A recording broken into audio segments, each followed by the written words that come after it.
साल 1957 में Soviet union ने स्पुतनिक 1 नाम की मानव इतिहास की सबसे पहली सैटेलाइट लॉन्च की। Today, a new moon is in the sky, a 23-inch metal sphere placed in orbit by a Russian rocket. लेकिन क्या ये वास्तव में सच है? क्या हो अगर मैं आपसे कहूँ कि पिछले हजारों सालों से एक रहस्यमय सैटेलाइट पृथ्वी के चारों ओर चक्कर काट रही है। पिछले 100 से भी ज्यादा सालों से एक रहस्यमय चीज को पृथ्वी के चारों ओर घूमते हुए देखा गया है। वैज्ञानिकों ने इसे ब्लैक नाइट सैटेलाइट का नाम दिया है। लोग इसे कई बार देख चुके हैं, इसके रेडियो सिग्नल्स भी सुने गए हैं और कुछ तस्वीरें भी खींची गई हैं। वैज्ञानिकों ने इसके भेजे गए संदेशों को डिकोड करने की कोशिश की तो पता चला कि ये ब्लैक नाइट सैटेलाइट पिछले 13,000 सालों से पृथ्वी के चारों ओर घूम रही है और हम पर नजर रखे हुए है। कई लोग इसे एक प्राचीन एलियन सैटेलाइट मानते हैं जो पृथ्वी की निगरानी कर रही है। इस विषय पर कई कॉन्स्पिरेसी थ्योरीज भी प्रचलित हैं जिनमें यह दावा किया जाता है कि सरकारें और स्पेस एजेंसियां इस सैटेलाइट के अस्तित्व को छिपाने की कोशिश कर रही हैं। तो आखिर ये ब्लैक नाइट सैटेलाइट क्या बला है और इसका क्या रहस्य है, चलिए जानते हैं। नमस्कार दोस्तों, मैं हूं श्याम तोमर, स्वागत करता हूं आपका इस वीडियो में। साल 1899 मशहूर वैज्ञानिक निकोला टेस्ला कोलोराडो स्प्रिंग्स में एक प्रयोग कर रहे थे। उन्होंने एक बड़ा टावर बनाया था जिससे वो बिजली और वायरलेस कम्युनिकेशन पर रिसर्च कर रहे थे। लेकिन एक रात उन्हें एक अजीब सिग्नल मिला। उनका टावर बार बार संख्याओं का एक पैटर्न रिकॉर्ड कर रहा था जो किसी नियमित अंतराल से भेजे जा रहे थे। शुरुआत में टेस्ला को लगा कि यह सिग्नल पृथ्वी के ऊपरी वातावरण से आ रहा होगा, लेकिन बाद में पता चला कि यह सिग्नल अंतरिक्ष से आ रहा था। टेस्ला को विश्वास था कि जरूर ही यह सिग्नल किसी दूसरे ग्रह पर जीवन का संकेत हो सकता है। तो क्या ये रहस्यमय सिग्नल किसी और दुनिया से आ रहे थे? इसके कुछ ही सालों बाद वायरलेस रेडियो के आविष्कारक मार्कोनी ने भी वही रहस्यमय सिग्नल पकड़े जो टेस्ला ने सुने थे। इसके बाद नॉर्वे के एक रेडियो इंजीनियर जॉर्गन हॉल्स ने एक और अजीब चीज देखी। कुछ रेडियो सिग्नल्स एक खास वेवलेंथ पर भेजे जा रहे थे और कुछ सेकंड बाद वही सिग्नल वापस आ रहे थे। क्या ये सिर्फ एको यानी रेडियो प्रतिध्वनि थी? रेडियो तरंगों का वापस आना कोई असामान्य बात नहीं है। शॉर्ट रेडियो सिग्नल्स अक्सर पृथ्वी की सतह और वायुमंडल की ऊपरी परत यानी स्ट्रेटोस्फीयर के बीच उछलते रहते हैं, लेकिन आमतौर पर ये रेडियो प्रतिध्वनि यानी एको 1 सेकंड के 7वें भाग में वापस आ जाती हैं। परंतु इन रहस्यमय सिग्नलों के साथ ऐसा नहीं हो रहा था। ये सिग्नल अलग अलग समय अंतराल पर लौट रहे थे। कुछ तो 15 सेकंड बाद वापस लौट रहे थे। वैज्ञानिकों ने इसे लॉन्ग डिलेड एको यानी LDE नाम दिया। 14 मई 1954 को अमेरिका के 2 प्रमुख अखबारों में एक रिपोर्ट छपी जिसने इस सिग्नल के रहस्य को सुलझाने का दावा किया। इस रिपोर्ट में दावा किया गया था कि 1 या 2 आर्टिफिशियल सैटेलाइट्स पृथ्वी की परिक्रमा कर रही हैं। साल 1954 में किसी भी देश के पास वो टेक्नोलॉजी थी ही नहीं जिससे वो सैटेलाइट को लॉन्च कर पाएं। तो भला उस समय पृथ्वी के ऑर्बिट में वो 2 सैटेलाइट्स कहां से आए? दरअसल इस खबर को छपवाने वाले व्यक्ति मेजर डोनाल्ड कीहो थे, जो अमेरिकी मरीन कॉर्प्स के अधिकारी और एक पूर्व नौसैनिक पायलट थे। कीहो ने दावा किया कि न्यू मैक्सिको के व्हाइट सैंड्स में अमेरिकी वैज्ञानिकों ने इस अज्ञात सैटेलाइट को देखा था और वे उन्हें ट्रैक करने की कोशिश कर रहे थे। अमेरिकी रक्षा विभाग यानी पेंटागन इस जानकारी के लीक होने से बहुत नाराज था। इसके कुछ ही हफ्तों बाद नासा ने भी एक अज्ञात वस्तु से आ रहे सिग्नल्स को दर्ज किया। वैज्ञानिकों ने देखा कि यह रहस्यमय चीज नियमित समय पर दिखाई नहीं देती। कुछ रातों को यह ऑब्जेक्ट देखा जाता है लेकिन बाकी रातों को गायब रहता है। कोई भी यह अनुमान नहीं लगा सकता कि यह कब और कहां देखा जाएगा। मई 1961 स्मिथसोनियन ऑब्जर्वेटरी हार्वर्ड के वैज्ञानिकों ने इसे फ्लोरिडा के ऊपर देखा। इसे एक चमकदार सैटेलाइट बताया गया और दुनिया भर के वैज्ञानिकों को इसे ट्रैक करने के लिए कहा गया। सबसे चौंकाने वाली बात यह थी कि यह सैटेलाइट पृथ्वी के पोलर ऑर्बिट में था।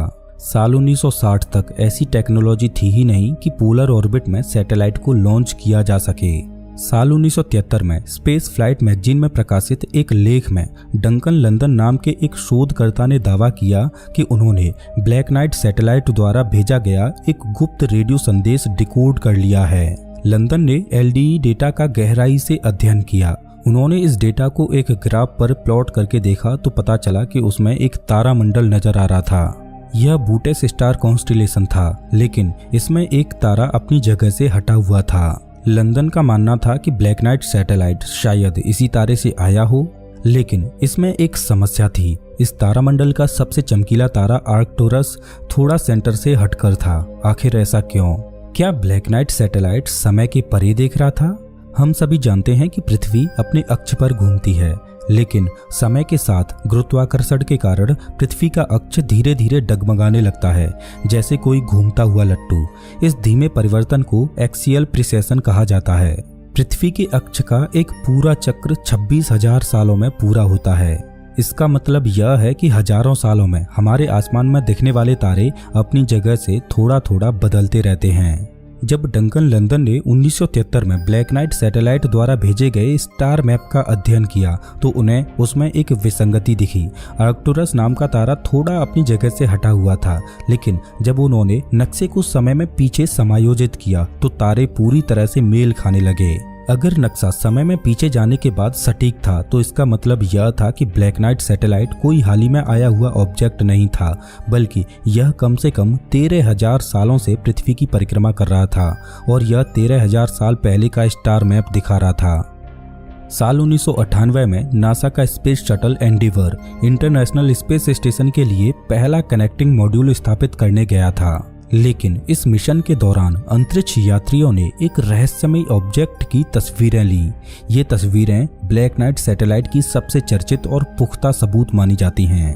अब सवाल ये उठता है कि अगर यह सैटेलाइट वाकई में 13,000 साल पुराना है तो यह हमारी पृथ्वी के चारों ओर क्यों घूम रहा है? तो इसके बारे में 2 थ्योरी दी जाती हैं। Theory 1, alien probe.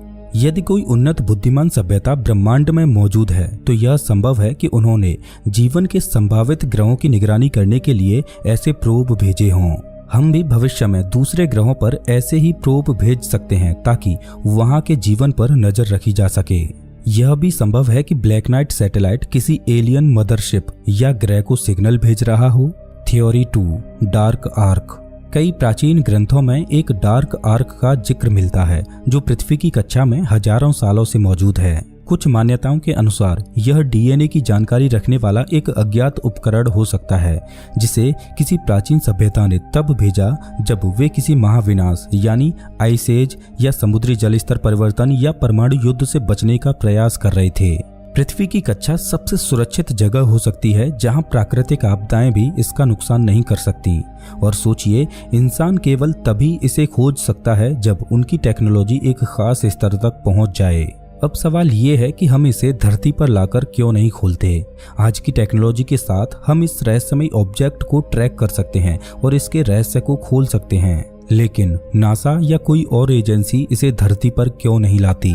क्या किसी ने पहले ही इसे खोल लिया है और क्या उन्हें इसमें कुछ ऐसा मिला जिसे वे दुनिया से छिपाना चाहते हैं? ब्लैक नाइट सैटेलाइट की कहानी सुनने में बहुत ही रहस्यमय लगती है, लेकिन क्या इसके पीछे कोई ठोस प्रमाण है?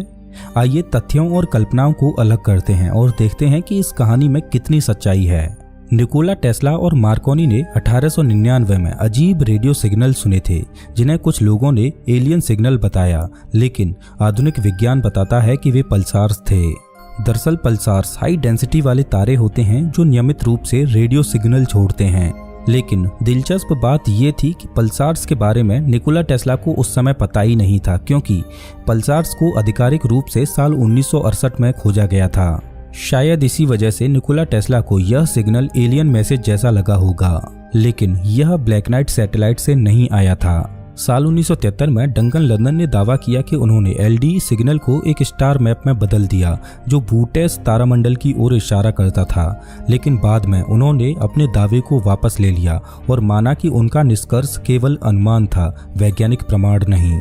साल 1998 में एंडीवर मिशन के द्वारा ली गई तस्वीरों के बारे में नासा का कहना है कि यह एक थर्मल कवर था जो एक अंतरिक्ष यात्री से गलती से छूटकर तैरने लगा। कुछ तस्वीरों में यह चमकदार और फ्लैट दिखता है, लेकिन कुछ एंगल से यह ठोस और जटिल संरचना जैसा दिखाई देता है।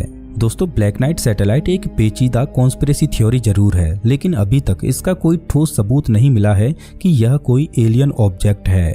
लेकिन अगर यह महज एक स्पेस डेब्री है तो यह 100 सालों से रहस्यमय तरीके से कैसे चर्चा में बना हुआ है। हालांकि वैज्ञानिक इसे सिर्फ अंतरिक्ष में मौजूद मलबा या फिर कोई पुराना उपग्रह बताते हैं, लेकिन कई लोग अब भी मानते हैं कि यह एक एलियन टेक्नोलॉजी हो सकती है जो हजारों सालों से पृथ्वी की निगरानी कर रही है।